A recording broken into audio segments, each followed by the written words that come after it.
오늘 말씀 나누기 전에 제가 영상을 하나 준비했습니다. 우리 영상을 잠깐 보시도록 하겠습니다. 전사님 영상 부탁드립니다. 1950년 7월 18일부로 전원 전방으로 배치될 것이다. 진성아! 우와! 어서 나가! 자식이! 엄마!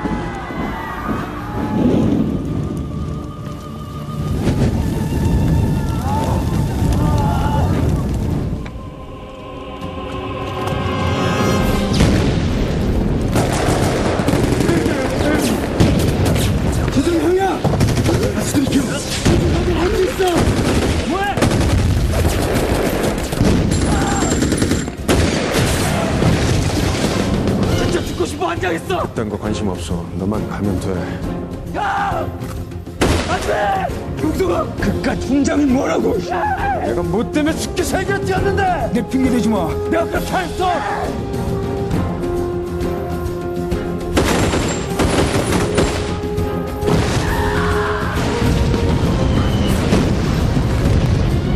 아니야, 진짜 싫어. 엎드리고 나가!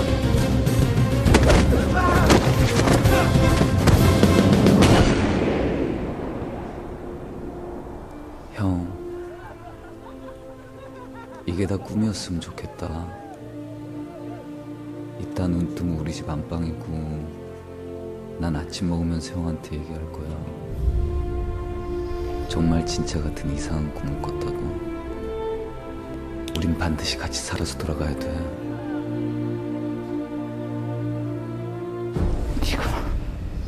네가 네, 감사합니다. 불 좀 켜주시고요. 네. 여러분 잘 아시다시피 이 영화는요, 태극기 휘날리며라는 영화인데요. 이게 2004년도에 나온 그 영화입니다. 이 영화를 1,100만이 넘는 사람들이 봤다고 그러더라고요. 이 1,100만이 어느 정도 되냐면 이 서울 인구가 1,000만 정도 되니까 거의 뭐 서울시 인구 되는 수준입니다. 또 우리나라 남한의 인구가 5천만 정도 된다고 하니까 20%가 넘는 그 사람들이 저 영화를 본 겁니다. 여러분들 중에서도 많은 분들이 아마 저 영화 보셨을 거예요. 기억하실 거예요. 사실 저는 저 영화를 보지는 못했습니다. 저 영화에서 보신 것처럼 저 영화는 이제 그 한국 전쟁을 배경으로 한 영화입니다. 그 주인공은 아주 그 우애가 깊은 그 두 형제가 있었는데 갑자기 이제 전쟁이 나면서 전쟁이 발발하면서 아직 그 어린 동생이 이제 학도 지원병으로 얼떨결에 자기 뜻하지 않게 얼떨결에 이제 가게 됩니다. 군입대를 하게 되는데 나중에 형이 그 동생이 얼떨결에 군입대를 했다는 것을 학도 지원병으로 가게 됐다는 것을 알고 이제 동생을 구해오려고 찾아 나섭니다. 그런데 뭐 동생을 구해오기는커녕 이 형도 동생과 함께 저기 군인으로 끌려가서 이제 그 전방 최전방 전쟁터로 두 형제가 이제 가게 됩니다. 그러던 중에 이제 어느 날 그 형이 우연하게 알게 되죠. 자기가 전투에서 공을 많이 세워가지고 훈장을 타게 되면 이제 자기 대신에 동생을 집으로 돌려보낼 수 있다는 것을 이제 알게 됩니다. 그래서 그 형은 동생을 이제 집으로 돌려보내야 된다는 그 생각 때문에 수단과 방법을 가리지 않고 공을 세워서 훈장을 타려고 노력을 합니다. 나중에는 이제 그렇게 하다 보니까 나중에는 이제 피도 눈물도 없는 이 맹렬 인간처럼 이 형이 자꾸 이렇게 변해갑니다. 형이 자꾸 이렇게 변해가는 걸 보면서 동생이 이제 그 형을 강하게 비난을 하죠. 아까 우리 영상에서 잠깐 보신 것처럼. 그런데 형의 입장에서는 자기는 동생을 생각해서 그렇게 하는 건데 동생이 자기의 그 마음을 알아주지 못하는 거에 대해서 이제 상처를 받게 돼요. 그리고 결국 이제 두 사람 관계가 깨어지는 그런 얘기로 전개가 됩니다. 나머지 얘기는 영화를 직접 이렇게 보시면 좋을 것 같습니다. 자, 이제 오늘 말씀으로 돌아와서 이제 보면 오늘 말씀에서 이제 갑자기 이스라엘에 전쟁이 일어나게 되고요. 그 다음에 오늘 말씀에서도 형하고 동생이 이제 함께 전쟁터에 나가는 아까 그 영상에서 보신 그 태극기 휘날리며 이 영화하고 좀 비슷한 그런 상황입니다. 저희가 읽지는 않았지만 같이 읽지는 않았지만 오늘 말씀보다 조금 앞쪽으로 가서 보면 이제 그 암몬이라는 나라가 이스라엘을 침공을 하려고 합니다. 그런데 당시 이스라엘의 왕이 누구였냐면 다윗이에요. 다윗 왕이었기 때문에 굉장히 이스라엘이 굉장히 전성기 때 굉장히 강할 때입니다. 그래서 이제 암몬이라는 나라가 자기네가 혼자서 이스라엘을 이렇게 전쟁을 하기에는 좀 벅차다고 생각을 하고 이 돈을 줘서 그 용병을 고용을 해서 삽니다. 이제 시리아 용병을 고용을 해서 대대적으로 이스라엘을 공격을 해옵니다. 자, 이제 이렇게 되니까 다윗 왕이 자기 부하죠. 이 요압 장군에게 전투 부대를 맡겨서 전쟁을 이렇게 치르게 합니다. 요압이 이제 전투 부대를 이끌고 나가서 이제 전쟁을 막상 하려고 상황을 보니까 이거는 장난이 아닌 거예요. 한쪽에는 암몬 군대가 엄청나게 몰려 있고 또 반대쪽에는 또 시리아 그 용병 돈 주고 산 그 용병 군대가 있는 거예요. 근데 여러분들 한번 생각을 한번 해보십시오. 아무에게나 돈을 주고 용병으로 이렇게 사고 고용을 하겠습니까?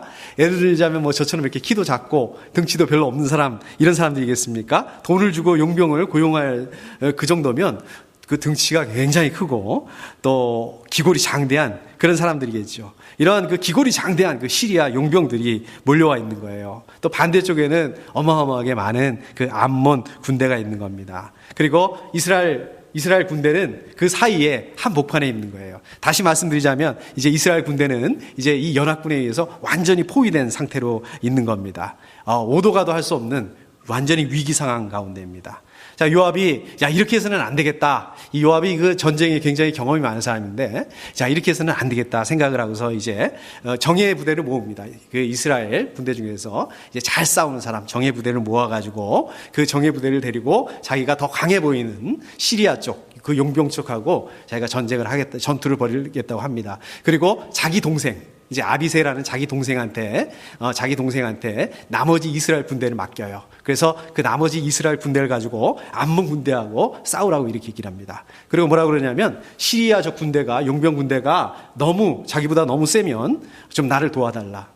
그 다음에 반대로 그 암몬 군대가 너무 세면 내가 너를 도와주겠다. 이렇게 얘기를 합니다. 그리고 12절 우리가 같이 읽은 거 제가 그 부분을 다시 한번 읽어보겠습니다. 용기를 내어라. 용감하게 싸워서 우리가 우리 민족을 지키고 우리 하나님의 성읍을 지키자.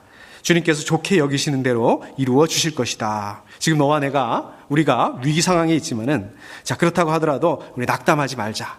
용기를 내라. 힘을 내라. 결과는 하나님께 맡기고 우리가 최선을 다해보자. 지금 이런 식으로 이야기하고 있는 것입니다. 자, 그렇다면 오늘 말씀을 통해서 우리가 같이 생각해 볼 말씀은 뭘까요? 제일 먼저 우리가 본다면 이 위기와 난관, 어려움, 이거는 혼자 감당할 게 아니라는 것입니다.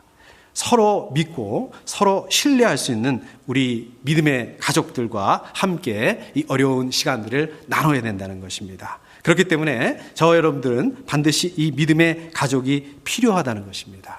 이게 왜 그런가 하면 지금 여러분들이 맞닥뜨린 이 크고 작은 문제 또는 위기, 난관, 어려움, 이거는 결국 그 신앙의 문제이고 신앙의 그 믿음의 문제이기 때문에 그렇다는 것입니다. 요즘 그 한국 교회를 보면 이 가나안 교인들이 그렇게 많다고 합니다. 여러분들 가나안 교인이라고 들어보셨어요? 가나안 교인이 무슨 뜻인지 아세요? 가나안을 한번 거꾸로 해보십시오. 가나안을 거꾸로 해보면 안 나가입니다. 안 나간다는 거예요. 그럼 어디를 안 나간다는 겁니까? 교회를 안 나간다는 얘기입니다. 하나님 믿지 않는 사람들이 교회를 안 나간다. 뭐 그럴 수 있죠. 우리가 전도해야 될 그런 분들이겠죠. 그런데 하나님을 믿지 않는 게 아닌데 하나님을 믿는데 교회는 안 나가겠다는 것입니다. 예수 그리스도를 영접했지만 나는 교회는 나가지 않겠다. 이런 사람들을 말하는 것입니다. 제가 실제로 이 지역에서 이렇게 청년 사역을 할 때에 우리 청년들하고 이렇게 교회를 좀 나가자 이렇게 권유를 하면 나는 분명히 하나님을 믿지만 나는 신앙생활을 하지만 나는 예수 그리스도를 영접했지만 나는 교회는 나가지 않겠다. 이렇게 말하는 청년들을 실제로 저도 여러 번 봤습니다. 자, 그러면 왜 이런 사람들이 생기게 됐느냐? 이 뭐가 문제이길래 하나님은 믿지만 교회는 안 나가겠다고 하는 이 가나안 교인들이 이 생긴 이유가 뭐냐? 이 가장 큰 이유는 아이러니컬하게도 이 교회 자체에 있다라고 이렇게 보는 분들이 많습니다.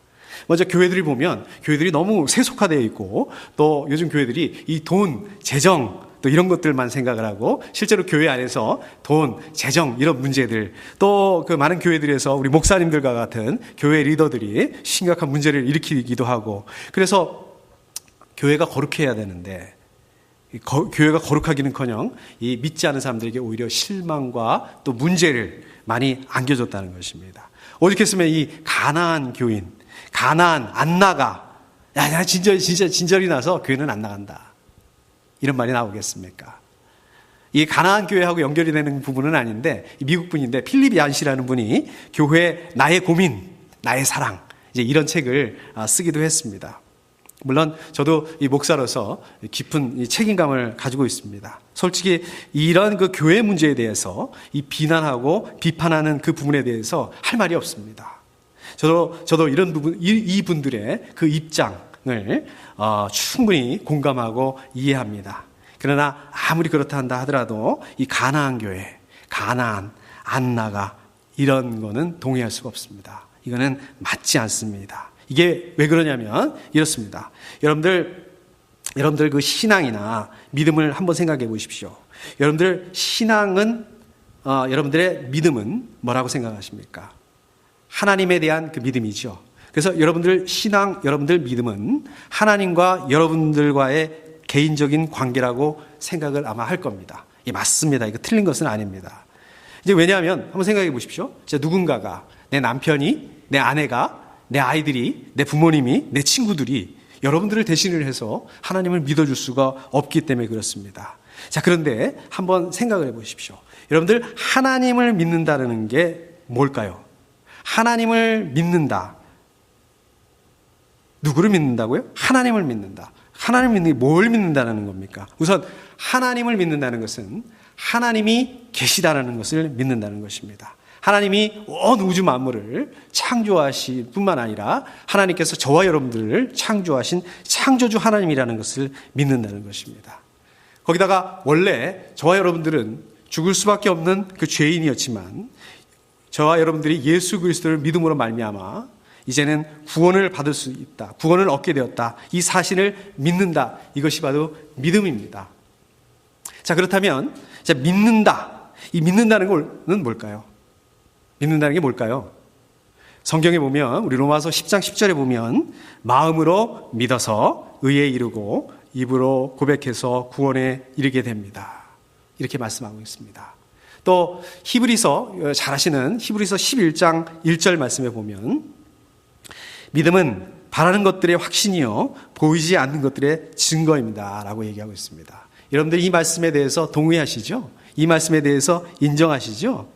맞죠? 자, 그런데 문제는 여러분들이 이 말씀에 대해서 동의하는 거, 이 말씀에 대해서 인정하는 거, 이 말씀에 대해서 동의하기만 하는 거, 인정하기만 하면 그거를 믿음이라고 생각을 한다는 거예요. 맞습니까? 예, 맞습니다. 이거 틀린 건 아닙니다. 그러나 제 생각에 더 정확하게 말한다면 우리가 믿는다는 것은 이 말씀에 동의할 뿐만 아니라 이 말씀대로 살아내는 것까지, 이 말씀에 순종해서 사는 것까지, 저는 거기까지가 믿음이라고 생각을 합니다. 자, 그러면 어디서 우리가 이 말씀을 동의하고 이 말씀대로 살아낼 수 있을까요? 먼저 여러분들 가족 안에서 그래야 합니다. 여러분들의 삶의 현장에서, 여러분들의 직장, 여러분들의 학교, 여러분들의 비즈니스, 그리고 또 어디서 이거를 해내야 된다고요? 교회에서 하셔야 됩니다. 여러분들 한번 생각을 해보십시오. 믿음은 바라는 것들의 확신이요 보이지 않는 것들의 증거입니다. 자, 보십시오. 지금은 없어요. 지금은 너무 작아서, 지금은 너무 미미해서 보이지가 않습니다. 그러나 하나님께서 주실 것이다. 하나님께서 하실 것이다. 보이지 않지만 이거를 믿는, 이거를 동의하는 것, 그리고 그것을 동의하고 믿는 데서 끝나는 것이 아니라 이거를 믿고 동의하기 때문에, 이거를 확신하기 때문에 이 확신을 가지고 참고 기다리는 것, 여기까지가 믿음이라고 말씀드릴 수 있습니다. 자, 그런데 보십시오.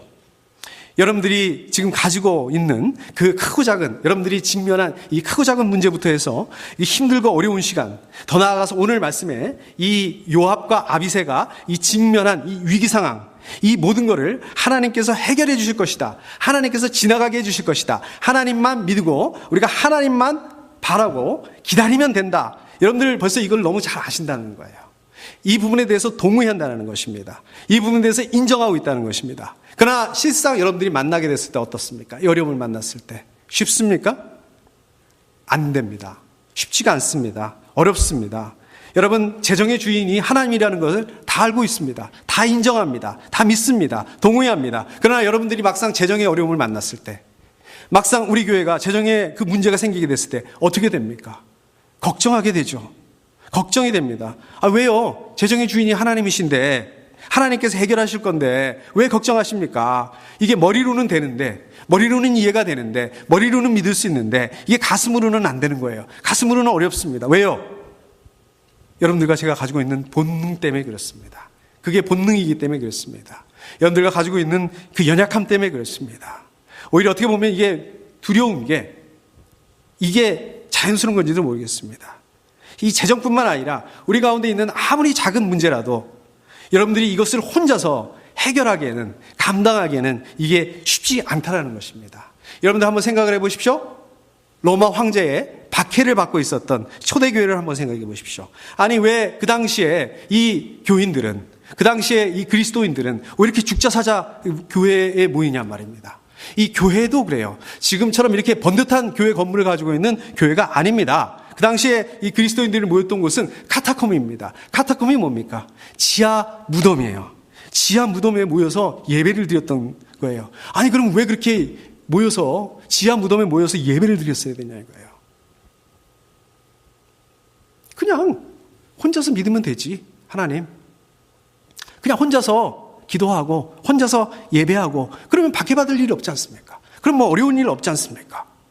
그런데 그렇게 혼자서 믿는 그 믿음이, 혼자서 그 하나님 믿는 그 믿음이 완전하지 않기 때문이라는 것입니다.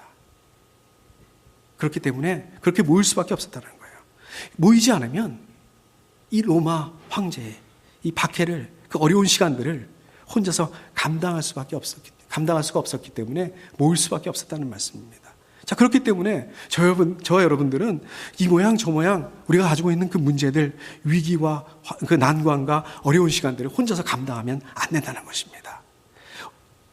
뿐만 아니라 저와 여러분들은 오늘 말씀에 이 요압과 아비새처럼, 이 형제처럼 서로 믿고 신뢰할 수 있는 믿음의 가족이 되어야 된다는 것입니다. 여러분들의 그 믿음과 신앙을 함께 나눌 수 있는 가족이 되어야 된다는 것입니다. 여러분들 이렇게 모여서 함께 우리 예배드리는 우리 가족들, 이분들, 목장 모임을 하는 그 식구들, 이 식사 모임을 하는 이 식구들, 바로 이분들이 우리 믿음의 가족이고 공동체인 것입니다. 여러분, 어디 다른 데 가서 그 믿음의 가족을 찾으려고 하지 마세요. 우리가 때로는 마음이 안 맞을 수 있습니다. 때로는 관계가 어려울 수 있습니다. 그러나 우리 개개인들이 아직 완벽하지 않지 않습니까? 우리가 완성된 인격들이 아니지 않습니까? 아직 공사 중이지 않습니까? 이것을 인정해야 된다는 것입니다. 여러분들, 이렇게 완전하지 않은 우리들이 모인 곳이 이 교회입니다. 우리가 이런 교회를 만들어 가야 됩니다. 교회는 여러분 이 건물이 아닙니다. 교회는 예수 그리스도가 머리가 되시고 그 믿는 우리 그리스도인들이 예수 그리스도의 몸을 이루어가는 그리스도인들의 모임, 이게 바로 이 교회입니다. 모임입니다. 그래서 우리는 모여야 되는 이것을 꼭 기억하셔야 됩니다. 다음으로 오늘 말씀을 통해서 나눌 두 번째 말씀입니다. 여러분들은 과연 누구인가? 여러분들은 왜 여기 있는가? 이겁니다. 자, 이게 무슨 말씀인가 하면, 사실 저와 여러분들은 내가 누구인가, 내가 왜 여기 있는가, 이런 거 별로 중요하게 생각하지 않는 것 같아요. 저와 여러분들은 이런 것들은 사실 별로 저와 여러분들의 관심의 대상이 아닌 것 같아요. 오히려 이런 것들보다는 저와 여러분들 그 앞에 있는 상황, 현재 상황이 어떤가, 여기도 관심이 있는 것 같습니다. 그런데 현재 상황이 어떤가, 이거보다 여러분들이 하나님의 자녀라는 이 정체성, 이거를 기억하고 여러분들이 하나님의 자녀로서 여러분들 앞에 맞닥뜨려 있는 이 영적 전쟁이에요. 이게 전쟁터입니다. 이 영적인 전쟁을 통해서 하나님을 예배하는 삶을 감당해야 된다는 것입니다. 자, 오늘 말씀으로 돌아가 보면 12절 말씀을 보면 요압이 자기 동생한테 이렇게 얘기를 합니다. 용기를 내어라. 아까 우리 동영상에서 본 것처럼 형이 동생에게 형이 뭐 전투에서 공을 세우고 그 다음에 훈장을 타서 동생을 먼저 집으로 돌려 보내줄 테니까 걱정하지 말고 용기를 내어라, 이런 게 아닙니다. 또 그 동생을 부추겨서 동생을 이용해서 전투에서 한번 내가 이겨보겠다, 잘해보겠다, 이것도 아닙니다. 여러분, 이게 잘 보시면은요, 요압이 지금 동생 아비새에게 용기를 내어라, 이게 간단한 말씀 같지만 이게 신명기 31장에 보면 똑같은 말씀이 나옵니다. 지금 막 요단강을 이제 건너가야 돼요. 그래서 가나안으로 들어가야 되는 그러한 이스라엘 그 백성들에게, 또 그러한 이스라엘 백성들을 인도할 그 여호수아에게 모세가 격려하는 말씀이 바로 이 말씀이에요. 똑같은 말씀이에요. 또 이 말씀은 여호수아 1장에 보면 나옵니다. 지금 이제 그 모세를 대신해서 이스라엘 전체의 그 리더가, 새로운 리더가 된 그 여호수아, 또 가나안 정복을 앞두고 있는 여호수아에게 하나님께서 하신 말씀이에요. 하나님께서 이 여호수아를 격려하시기 위해서 하신 말씀이에요. 용기를 내어라. 그러니까 이 용기를 내어라, 이거는 성경 말씀이에요. 그러니까 이 요압은 이 성경 말씀을 가지고 이 동생을 격려하고 있는 거예요. 이 죽느냐 사느냐, 아까 영상에서도 보셨잖아요. 막 사람들이 죽어나가고 이 목숨을 건 전투 상황에서 이 동생 아비새한테 성경 말씀, 하나님의 말씀을 리마인드 시켜주고 있는 거예요. 그래서 용기를 낼 수 있게 해주는 거예요. 왜? 뭘 어쩌자고? 아비새야, 정신 바짝 차려야 돼. 지금 상황이 어렵다고 해서 상황을 보고 두려워하면 안 돼. 왜? 네가 누군지, 네가 왜 여기 있는지, 이거를 기억해야 된다는 것입니다. 이 전쟁이 어떤 전쟁입니까? 지금 요압과 아비새가 나와 있는 전쟁이 어떤 전쟁입니까? 하나님과 하나님을 대적하는 나라와의 전쟁입니다. 하나님을 섬기는 사람들과 하나님을 대적하는 사람들과의 전쟁입니다. 너는 지금 하나님을 섬기는 사람으로서 하나님을 위해서 여기 있다라는 거예요. 그런데 뭐 이래? 하나님을 섬기는 사람으로 하나님을 위해서 여기 있다는 거, 거기까지는 좋아요. 근데 상황을 보십시오. 상황을 보면 이거는 뭐 이스라엘이 암몬과 시리아 그 용병 군대 그 사이에 꽉 껴가지고 이거는 포위돼가지고 옴짝달싹 못했어요. 앞으로 갈 수도 없죠. 뒤로 갈 수도 없는 그런 상황입니다. 그런데 그럼에도 불구하고 이 하나님을 대적하는 사람들과 싸우는 이 전쟁에 하나님을 위해서 하나님의 군대로 참여를 했으니까, 네가 참전을 했으니까 상황을 보고 낙심하지 말라는 거예요. 하나님의 인도하심을 믿고 하나님을 신뢰하고 최선을 다해서 싸워보자는 것입니다. 계속해서 보면은 용감하게 싸워서 우리가 우리 민족을 지키고 우리 하나님의 성읍을 지키자, 이럽니다. 이 전쟁이 그냥 전쟁이 아니라는 거예요. 우리 민족을 지키고, 그러니까 하나님을 대적하는 그 대적으로부터 이 이스라엘 사람들, 하나님의 백성을 지키기 위한 전쟁이라는 거예요.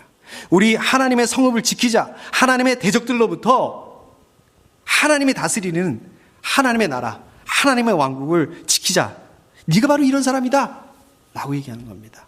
여러분 바로 이런 분들입니다. 여러분들 누구입니까?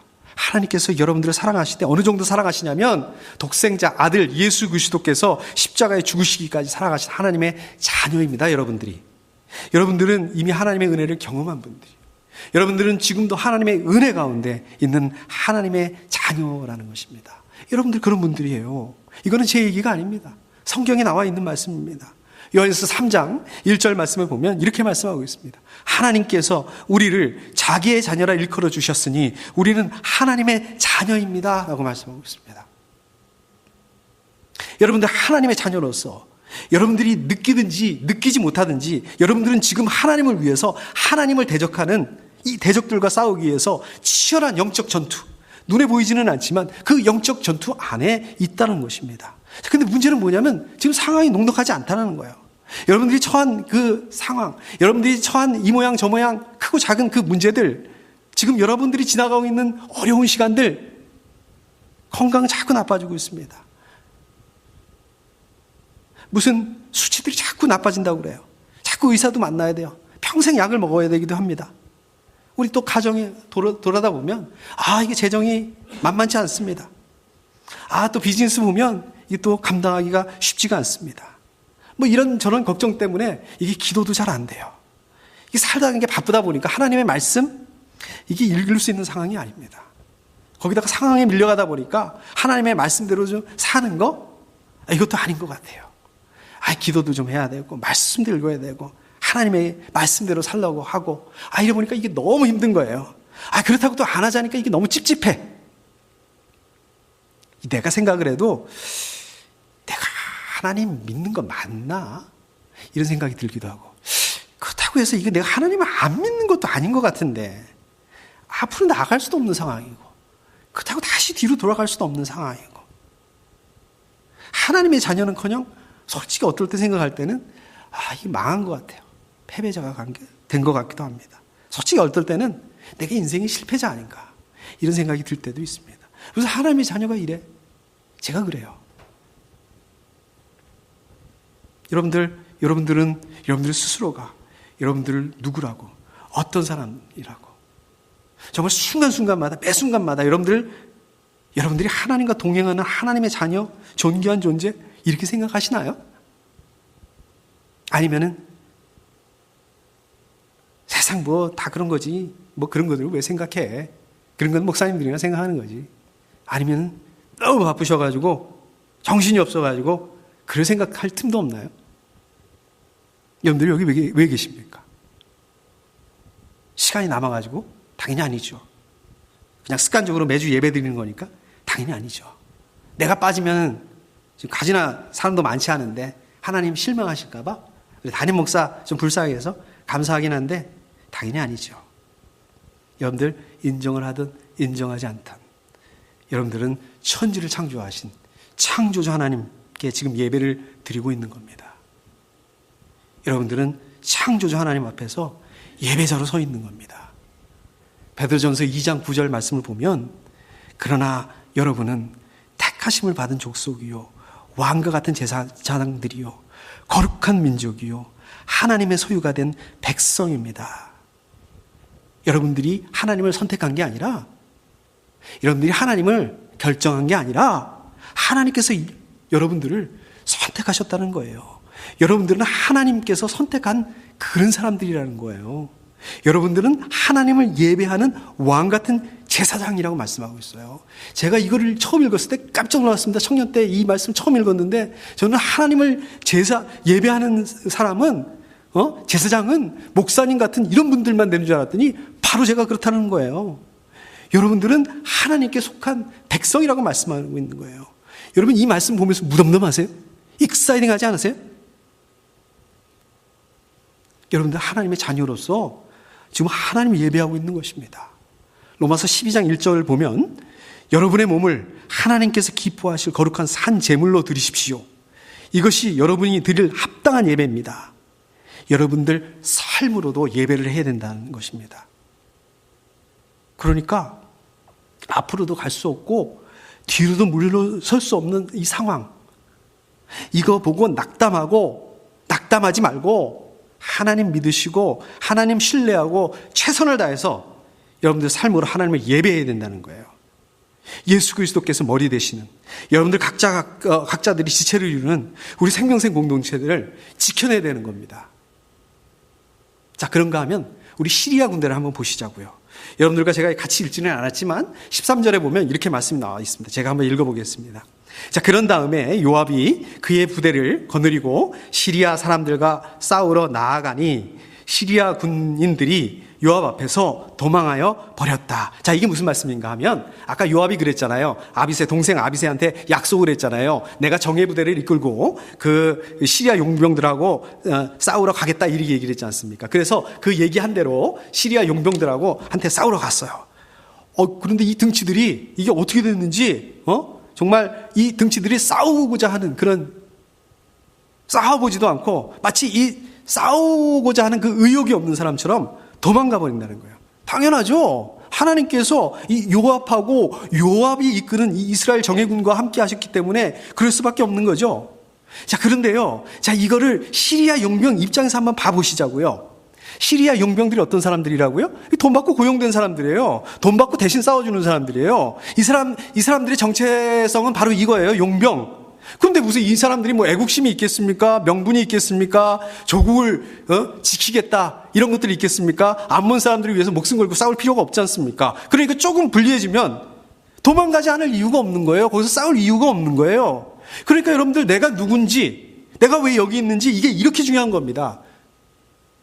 그런데요, 제가 이 말씀을 가만히 보니까 요즘 사람들이 보면 꼭 이래요. 이 시리아 용병들 같아요. 뭐 금방 좋았다가 또 금방 싫어지고, 금방 쉽게 만났다가 또 쉽게 그렇게 헤어지고, 뭐 참아본다든지 좀 기다려본다든지 무슨 최소한 노력이라도 해봐야 될 거 아니에요. 신앙생활도 그래요. 아니, 믿을 때는 너무 좋아요. 좋을 때는 너무 좋습니다. 그렇게 믿음이 좋을 수가 없습니다. 근데 조금 힘든 상황이 생기면, 문제가 생기면 당연히 힘들죠. 이 건강이 나빠지는데, 재정이 어려워진다는데. 근데 보세요. 아직 나빠진 게 아니에요. 아직 어려워진 게 아니에요. 아직 문제가 있는 게 아니에요. 나빠질 것 같으면, 어려워질 것 같으면, 문제가 생길 것 같으면 그냥 용병 같아. 그냥 다 싸워보지도 않고 싸우고자 하는 그 의욕도 없고 시리아 용병처럼 다 무장 해제해버리고 포기해버리고. 여러분, 이게 왜 그런지 아세요? 이게 하나님의 자녀라는 정체성이 없기 때문에 그런 것입니다. 하나님의 자녀라는 믿음과 확신이 없기 때문에 그런 겁니다. 오늘 말씀 통해서 나눠볼 세 번째 말씀. 여러분들이 마주한 상황에서 여러분들이 최선을 다했다면 그 결과를 하나님께 맡기셔야 합니다.